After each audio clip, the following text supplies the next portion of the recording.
Hello friends, welcome to my channel education point. आज हम बाल विकास एवं शिक्षा शास्त्र से संबंधित बहुत ही महत्वपूर्ण प्रश्नों को देखेंगे। ये सभी प्रश्न आपके आने वाले आगामी परीक्षाओं के लिए काफ़ी इम्पोर्टेंट हैं। तो आप इस वीडियो के सारे प्रश्नों को अच्छे से समझते हुए देखिएगा, जिससे कि यदि इन प्रश्नों से रिलेटेड और भी प्रश्न दिए जाएं तो आप उन्हें बना सकें। तो चलिए शुरू करते हैं। आज का हमारा पहला प्रश्न है, एनसीएफ 2005 के अनुसार गणित शिक्षण का प्रमुख उद्देश्य है। ऑप्शन ए शिक्षकों का प्रशिक्षण, ऑप्शन बी कक्षा कक्ष अधिगम, ऑप्शन सी बालक के चिंतन का गणितीकरण, ऑप्शन डी गणित की विषय वस्तु। तो एनसीएफ 2005 के अनुसार गणित शिक्षण का प्रमुख उद्देश्य क्या है? तो ऑप्शन सी बालक के चिंतन का गणितीकरण करना, है ना, यानी कि बच्चा गणित को क्या करे, व्यवहारिक ढंग से सीखे, ना कि कंठस्थ करके, है ना, रट कर नहीं। नेक्स्ट क्वेश्चन, पुरस्कार तथा दंड के माध्यम से सीखना अधिगम के किस सिद्धांत से संबंधित है? ऑप्शन ए सामाजिक अधिगम, ऑप्शन बी क्रिया प्रसूत अनुबंधन, ऑप्शन सी शास्त्रीय अनुबंधन, ऑप्शन डी संज्ञानात्मक सिद्धांत। तो पुरस्कार तथा दंड की बात की गई है, इसलिए यहाँ पर कौन आ जाएगा? तो स्किनर आ जाएंगे, है ना। ऑप्शन बी क्रिया प्रसूत अनुबंधन इसका सही आंसर है। नेक्स्ट क्वेश्चन देखेंगे, निम्नलिखित में से कौन सी प्रक्रिया बाल्यावस्था के दौरान सीखने से संबंधित नहीं है, पूछा है, ध्यान देंगे। ऑप्शन ए पूर्व अनुभव, ऑप्शन बी चिंतन, ऑप्शन सी कल्पना या ऑप्शन डी तर्क। तो यहाँ पर बाल्यावस्था के दौरान पूछा गया है, इसलिए इसका सही आंसर हो जाएगा ऑप्शन डी तर्क करना। यहाँ पर तर्क का मतलब किससे है? तो रीजनिंग से नहीं है ना, रीजनिंग से नहीं है। यहाँ पर तर्क का मतलब है आर्ग्यूमेंट करना। तो बाल्यावस्था में बच्चा आर्ग्यूमेंट तो नहीं करता, है ना, तो आर्ग्यूमेंट, इसलिए इसका सही आंसर होगा ऑप्शन डी तर्क। बच्चा बाल्यावस्था में पूर्व अनुभव करता है, चिंतन भी करता है और कल्पना भी करता है। नेक्स्ट क्वेश्चन देखेंगे, किसी विशेष कार्यक्रम या प्रशिक्षण के प्रभावों का मापन करने के लिए किस प्रकार के परीक्षणों को परिकल्पित किया जाता है? ऑप्शन ए व्यक्तित्व, ऑप्शन बी बुद्धि, ऑप्शन सी उपलब्धि या ऑप्शन डी रचनात्मकता। तो मापन करने के लिए हम उपलब्धि, है ना, उपलब्धि परीक्षणों को परिकल्पित करेंगे। तो option C is a right answer. Next question देखेंगे, विकास की किस अवस्था में एक व्यक्ति व्यावसायिक समायोजन की समस्या का सामना करता है ना, यानी कि व्यावसायिक समायोजन यानी कि नौकरी की चिंता, जॉब की चिंता, है ना, रोजगार की सबकी चिंता होती है, उसे समस्या का सामना करता है इन सब का। तो ऑप्शन ए वृद्धावस्था के दौरान करता है, ऑप्शन बी किशोरावस्था के दौरान, ऑप्शन सी बाल्यावस्था के दौरान या ऑप्शन डी शैशवावस्था के दौरान। तो रोजगार के लिए समस्या का सामना वो कब करता है? तो ऑप्शन बी किशोरावस्था के दौरान करता है, ठीक है, व्यावसायिक समायोजन की समस्या का सामना करता है। नेक्स्ट क्वेश्चन देखेंगे, छात्र कक्षा में स्वतंत्र रूप से अंतःक्रिया कर सकते हैं यदि खाली स्थान हो। ऑप्शन ए उचित भौतिक सुविधाएं हो, ऑप्शन बी सख्त अनुशासन हो, ऑप्शन सी लोकतांत्रिक वातावरण हो या ऑप्शन डी इनमें से कोई नहीं। तो जो छात्र है कक्षा में स्वतंत्र रूप से अंतःक्रिया कब कर सकेंगे? तो जब लोकतांत्रिक वातावरण हो कक्षा का, है ना, option C is a right answer, यानी कि कक्षा में सभी बच्चे क्या हो, समान हो, है ना, सभी के लिए नियम कानून या सभी चीजें क्या हो, समान हो। नेक्स्ट क्वेश्चन देखेंगे, गतिविधि को जगाने, बनाए रखने और विनियमित करने की प्रक्रिया खाली स्थान को के रूप में जाना जाता है। ऑप्शन ए अधिगम, ऑप्शन बी अभिप्रेरणा, ऑप्शन सी आदत, ऑप्शन डी परिपक्वता। तो गतिविधि को जगाने, बनाए रखने और विनियमित करने की प्रक्रिया को हम क्या कहेंगे? अभिप्रेरणा, है ना, अभिप्रेरणा। इसके द्वारा जब हम मोटिवेट होते हैं ना, मोटिवेटेड होते हैं, तो हम जो भी गतिविधि कर रहे हैं उसको क्या करते हैं, बनाए रखते हैं ना, जारी रखते हैं। जब हम डीमोटिवेट होते हैं तो क्या करते हैं, हम किसी भी काम को करना छोड़ देते हैं, है ना। जब हमसे नहीं हो पाता तो हम मोटिवेटेड फील नहीं करते, तो हम क्या करते हैं, काम को करना बंद कर देते हैं। तो किसी भी गतिविधि को जगाने के लिए अभिप्रेरणा जरूरी है ना। नेक्स्ट क्वेश्चन देखेंगे। खाली स्थान आंतरिक कक्षा कक्ष कारक है जो अधिगम को प्रभावित करते हैं। ऑप्शन ए रुचि, ऑप्शन बी अभिप्रेरणा, ऑप्शन सी मानसिक थकान, ऑप्शन डी उपरोक्त सभी। तो आंतरिक कक्षा कक्ष कारक हैं जो अधिगम को प्रभावित करते हैं।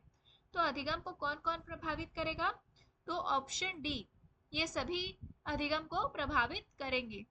Option D is a right answer. Next question देखेंगे। बाल्यावस्था के दौरान सृजनात्मकता किस रूप में व्यक्त की जाती है। तो सृजनात्मकता किस रूप में व्यक्त की जाती है। ऑप्शन ए नाटकीय नाटक, ऑप्शन बी रचनात्मक खेल, ऑप्शन सी हास्य, या ऑप्शन डी उपरोक्त सभी। तो बाल्यावस्था के दौरान जो सृजनात्मकता है वो इन सभी के द्वारा व्यक्त की जाती है, इसलिए इसका सही आंसर है ऑप्शन डी। नेक्स्ट क्वेश्चन देखेंगे। असामान्य विचारों को उत्पन्न करने और पारंपरिक सोच के स्वरूप से विचलित होने के लिए नए संबंधों को देखने की क्षमता को खाली स्थान के रूप में जाना जाता है। तो पारंपरिक सोच है ना, और नए संबंधों को देखने के लिए ऑप्शन ए अधिगम, ऑप्शन बी सृजनात्मकता, ऑप्शन सी विचार, ऑप्शन डी तर्क। तो सृजनात्मकता का मतलब ही क्या होता है, नया कुछ बनाना, है ना, नई चीजें बनाना या नया निर्माण करना। तो इसलिए इसका सही आंसर हो जाएगा ऑप्शन बी सृजनात्मकता। Next question. प्रकृति और पोषण खाली स्थान को संदर्भित करते हैं। ऑप्शन ए आंतरिक और बाहरी वातावरण, ऑप्शन बी स्वभाव और चरित्र, ऑप्शन सी शारीरिक विशेषताएं और स्वभाव, ऑप्शन डी आनुवंशिकता और पर्यावरण। तो इसका सही आंसर क्या हो जाएगा, जो प्रकृति और पोषण है वो आनुवंशिकता और पर्यावरण को संदर्भित करते हैं। Option D is a right answer. Next question देखेंगे। एक बच्चा 100 को वॉस पढ़ता है और न्यूक्लियर को अनक्लियर के बीच अंतर नहीं कर सकता है, तो वह निम्न में से किससे पीड़ित है। Option A dyslexia, option B शब्दकूट विकार, ऑप्शन सी डिसलेक्सीमिया, या ऑप्शन डी डिसमोर्फिमिया। तो 100 को वॉस न्यूक्लियर को अनक्लियर पढ़ता है तो बच्चा पढ़ने संबंधी विकार से पीड़ित होता है, इसलिए इसका सही आंसर होगा option A dyslexia. Next question देखेंगे। यदि कोई छात्र प्रश्न पत्र में किसी प्रश्न पर अपने संदेह को संतुष्ट करना चाहता है तो, ये आईएमपी क्वेश्चन है, ध्यान देंगे इसे। ऑप्शन ए आप प्रिंटिंग की गलती को स्पष्ट करेंगे, ऑप्शन बी आप संबंधित विषय शिक्षक को सूचित करेंगे, ऑप्शन सी उसे सलाह देंगे कि सुधार की पुष्टि होने तक प्रतीक्षा करे, ऑप्शन डी आप उग्र रूप से उसे वही करने के लिए कहेंगे जो वह समझता है। तो इसका सही आंसर हो जाएगा ऑप्शन सी, आप उसे सलाह देंगे कि सुधार की पुष्टि होने तक क्या करे, वो प्रतीक्षा करे। Option C is a right answer. Next question देखेंगे। किसी छात्र के अवांछित व्यवहार को संशोधित करने के लिए सबसे प्रभावी तरीका। ऑप्शन ए छात्र को दंडित करना, ये तो प्रभावी तरीका नहीं होता। ऑप्शन बी इसे माता पिता के संज्ञान में लाना, ऑप्शन सी अवांछनीय व्यवहार के कारणों का पता लगाना और क्या करना, उपचार प्रदान करना, ऑप्शन डी इसे नजरअंदाज करना, ये भी नहीं होगा। तो अवांछित व्यवहार को संशोधित करने के लिए सबसे प्रभावी तरीका होगा ऑप्शन सी, ठीक है, यानी कि बच्चे के अवांछनीय व्यवहार के कारणों का हम पता लगाएंगे और उपचार करेंगे, है ना। Option C is a right answer. Next question देखेंगे। परियोजना विधि से संबंधित कौन सा कथन सत्य है पूछा है। ऑप्शन ए अनुभव द्वारा अधिगम, ऑप्शन बी एक सुविधादाता के रूप में शिक्षक, ऑप्शन सी समस्या समाधान, या ऑप्शन डी उपरोक्त सभी। तो परियोजना विधि, इसे हम क्या कहते हैं? Project method. इसे हम प्रोजेक्ट मेथड कहते हैं। ठीक है, तो इसका सही आंसर क्या हो जाएगा? ऑप्शन डी, उपरोक्त सभी। परियोजना विधि से संबंधित कौन कौन से कथन सत्य हैं? तो इसमें हम अनुभव द्वारा अधिगम करते हैं, इसमें शिक्षक जो है एक सुविधादाता के रूप में होता है ना, और परियोजना विधि में हम समस्या समाधान भी करते हैं। नेक्स्ट क्वेश्चन देखेंगे। निम्नलिखित में से कौन सा सीखने के लिए सबसे आवश्यक है? ऑप्शन ए, माता पिता बच्चों के अच्छे संबंध। ऑप्शन बी, उच्च बुद्धि। ऑप्शन सी, विद्यालय का अच्छा वातावरण। या ऑप्शन डी, सीखने की लालसा। तो इसका सही आंसर हो जाएगा ऑप्शन डी, सीखने की लालसा। क्यों? क्योंकि सीखने में किसी भी चीज को अगर आपके अंदर इंटरेस्ट होगा, है ना, आपके अंदर इंटरेस्ट है कुछ भी चीज को सीखने में, तो वो चीजें आप क्या कर सकते हैं? सीख सकते हैं, है ना। तो सीखने के लिए सबसे ज्यादा इंपॉर्टेंट क्या है? तो सीखने की लालसा होनी चाहिए। नेक्स्ट क्वेश्चन देखेंगे। यदि किसी बच्चे को पुस्तक पढ़ने में आनंद आता है तो खाली स्थान तो यह है। ऑप्शन ए, बाह्य अभिप्रेरणा। ऑप्शन बी, आंतरिक प्रेरणा। ऑप्शन सी, प्रशंसा प्राप्त करने के लिए। या ऑप्शन डी, इनमें से कोई नहीं। तो पुस्तक पढ़ने में क्या आ रहा है? बच्चे को आनंद आ रहा है ना, मतलब उसकी रुचि है वहां पर, तभी वो पुस्तक पढ़ रहा है।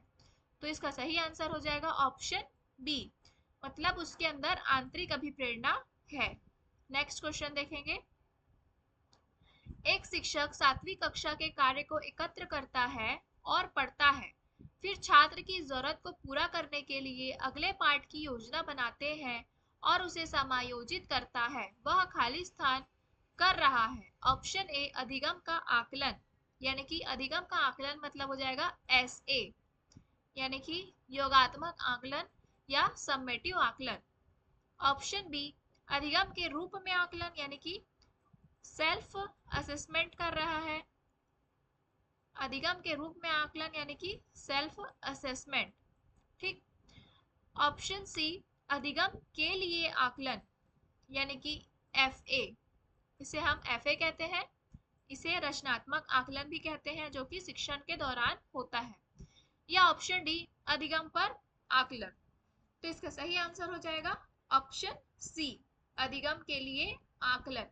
शिक्षक जो है अधिगम के लिए आकलन कर रहा है यहाँ पर, क्योंकि ये शिक्षण के दौरान वह क्रिया कर रहा है। नेक्स्ट क्वेश्चन देखेंगे। इससे पहले अगर आपको ये वीडियो आपके एग्जाम पॉइंट ऑफ व्यू से हेल्पफुल लग रही हो तो इस वीडियो को लाइक कीजिए और अपने फ्रेंड्स लोगों के साथ या फिर एजुकेशनल ग्रुप में शेयर भी जरूर कीजिएगा। तो चलिए देखते हैं नेक्स्ट क्वेश्चन। जब एक शिक्षक अपने समूह का महत्वपूर्ण हिस्सा बनकर बच्चों के व्यवहार की जानकारी एकत्र करता है तो यह खाली स्थान का एक उदाहरण है। ऑप्शन ए, अनौपचारिक अवलोकन। ऑप्शन बी, गैर सहभागी अवलोकन। ऑप्शन सी, औपचारिक अवलोकन। या ऑप्शन डी, सहभागी अवलोकन। ये बहुत ही अच्छा प्रश्न है, IMP प्रश्न है।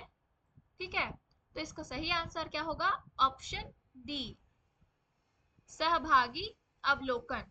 ठीक है, शिक्षक जो है वो सहभागी अवलोकन कर रहा है, यानी कि बच्चों को क्या चीज पसंद है, क्या चीज पसंद नहीं है, ये सब के क्या कर रहा है? अवलोकन कर रहा है। नेक्स्ट क्वेश्चन देखेंगे। ये हमारा आज का लास्ट क्वेश्चन है। कौन सा शिक्षण अधिगम का प्रक्रिया संबंधी कारक नहीं है पूछा है? नहीं है पूछा है, ध्यान देंगे। ऑप्शन ए, नवीन ज्ञान को पूर्ण ज्ञान से जोड़ना। ऑप्शन बी, दोहराव और अभ्यास कार्य का प्रावधान। ऑप्शन सी, विषय वस्तु की प्रकृति। ऑप्शन डी, पुनर्बलन का प्रावधान। तो शिक्षण अधिगम की प्रक्रिया से संबंधित पूछा है ना। तो नवीन ज्ञान को पूर्ण ज्ञान से जोड़ना ये तो होगा, दोहराव और अभ्यास कार्य का प्रावधान भी होता है शिक्षण अधिगम प्रक्रिया में, और पुनर्बलन का प्रावधान भी होता है। तो संबंधित कारक नहीं है पूछा है, तो विषय वस्तु की प्रकृति इससे रिलेटेड नहीं होती। ठीक है, ये शिक्षण अधिगम प्रक्रिया से संबंधित नहीं है, तो इसका सही आंसर हो जाएगा ऑप्शन सी, विषय वस्तु की प्रकृति। Thank Thank you for watching my video. Please like, share and subscribe to my channel and press the bell icon जिससे कि आपको आने वाली वीडियोस की नोटिफिकेशन मिल सके. Thank you for watching.